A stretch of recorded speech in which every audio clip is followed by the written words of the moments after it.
Iran और America, एक जमाना था जब ये दोनों देश बहुत करीबी दोस्त हुआ करते थे। लेकिन आज एक दूसरे के सबसे बड़े दुश्मन हैं। तो सवाल ये उठता है कि आखिर ये दोस्ती दुश्मनी में कैसे बदल गई। आज हम इसी की कहानी को समझेंगे, एक ऐसा बदलाव जिसने दुनिया की राजनीति को हमेशा के लिए बदल कर रख दिया। जरा इन दो तस्वीरों को देखिए, हैं तो एक ही देश की, बस वक्त का फासला है। एक तरफ है शाह के जमाने का पश्चिमी रंग में रंगा ईरान और दूसरी तरफ है आज का इस्लामी गणराज्य। तो इतना बड़ा, इतना नाटकीय बदलाव हुआ कैसे? चलिए इसी की तह तक चलते हैं। हम इस पूरी कहानी को एटाप दर एटाप देखेंगे, शाह के ईरान से लेकर इस्लामिक क्रांति तक। फिर बंधक संकट और ईरान की आज की जो अनोखी राजनीतिक व्यवस्था है, उस पर भी बात करेंगे। तो हमारी कहानी शुरू होती है क्रांति से पहले के ईरान से। ये शाह रज़ा पहलवी का दौर था, वो दौर जब ईरान और अमेरिका की दोस्ती की मिसालें दी जाती थीं। असल में शाह को 1953 में अमेरिका और ब्रिटेन की खुफिया एजेंसियों ने ही एक तख्तापलट के बाद सत्ता में बिठाया था। वो पूरी तरह से अमेरिका के प्रभाव में थे और ईरान का तेल, वो तो जैसे अमेरिका की ही कंट्रोल में था। शाह ने व्हाइट रेवोल्यूशन के नाम पर देश को मॉडर्न बनाने की कोशिश की, लेकिन ये सब जबरदस्ती का पश्चिमीकरण था। और अगर कोई भी उनके खिलाफ आवाज उठाता तो उनकी खुफिया पुलिस सवाक उसे बड़ी बेरहमी से कुचल देती थी। शाह के इन बदलावों से लोग बहुत नाराज थे। ये जो लाइन आप देख रहे हैं, इससे पता चलता है कि आम लोगों को कैसा महसूस हो रहा था। उन्हें लग रहा था कि शाह जानबूझकर समाज को उसकी इस्लामी जड़ों से दूर कर रहे हैं, और बस यहीं से विद्रोह की आग भड़कनी शुरू हो गई। और ये जो नाराजगी थी, ये बहुत जल्द एक ऐसी राष्ट्रव्यापी क्रांति में बदल गई जिसने ईरान का नक्शा ही बदल दिया। और फिर तो घटनाएं बिजली की रफ्तार से हुईं। सितंबर 1978 में ब्लैक फ्राइडे के दिन शाह की सेना ने प्रदर्शनकारियों पर गोलियां चला दीं और पूरे देश में जैसे आग लग गई। हालात इतने बिगड़े कि कुछ ही महीनों में जनवरी 1979 तक शाह को देश छोड़कर भागना पड़ा। और फिर आया फरवरी का महीना, जब क्रांति के सबसे बड़े नेता आयतुल्लाह खुमैनी सालों बाद वतन वापस लौटे। ये जो नंबर है ना, ये खुमैनी के लिए लोगों के समर्थन की कहानी कहता है। जरा सोचिए, लगभग 50 लाख लोग तेहरान की सड़कों पर उनके स्वागत के लिए उतर रहे थे। ये सिर्फ एक स्वागत नहीं था, ये राजशाही के अंत और एक नए इस्लामिक गणराज्य की शुरुआत का ऐलान था। अब क्रांति तो हो गई, लेकिन इसके ठीक बाद एक ऐसी घटना हुई जिसने अमेरिका ईरान के रिश्तों को हमेशा के लिए जहरीला बना दिया। ये था अमेरिकी दूतावास का बंधक संकट। हुआ ये कि अमेरिका ने कैंसर के इलाज के लिए भागे हुए शाह को अपने यहाँ पनाह दे दी। इस बात पर ईरान में गुस्सा भड़क गया।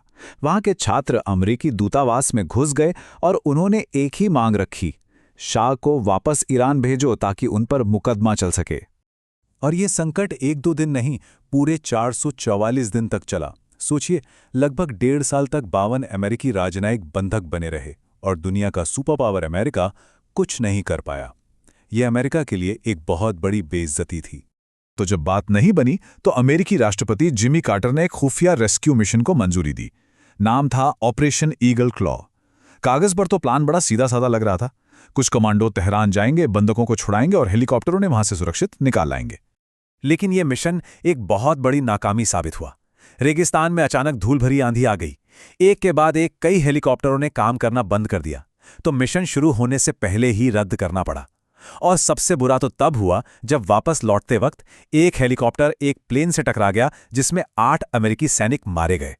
ये सिर्फ एक मिशन की नाकामी नहीं थी, ये एक राष्ट्रीय अपमान था। इस एक नाकाम कोशिश ने अमेरिका को पूरी दुनिया के सामने शर्मिंदा कर दिया और ईरान के साथ उसके रिश्तों में जो कड़वाहट घोली, उसका असर आज तक महसूस किया जाता है। क्रांति के बाद ईरान ने एक बिल्कुल नई राजनीतिक व्यवस्था बनाई, जो लोकतंत्र और धर्मतंत्र का एक बहुत ही अनोखा मिश्रण है। इस नई व्यवस्था की नींव रखी गई विलायत फकीह के सिद्धांत पर। इसका सीधा सा मतलब है न्याय विधि का संरक्षण। मतलब जब तक शिया इस्लाम के आखिरी इमाम वापस नहीं आ जाते, तब तक देश की बागडोर एक सबसे बड़े इस्लामी विद्वान के हाथ में रहेगी।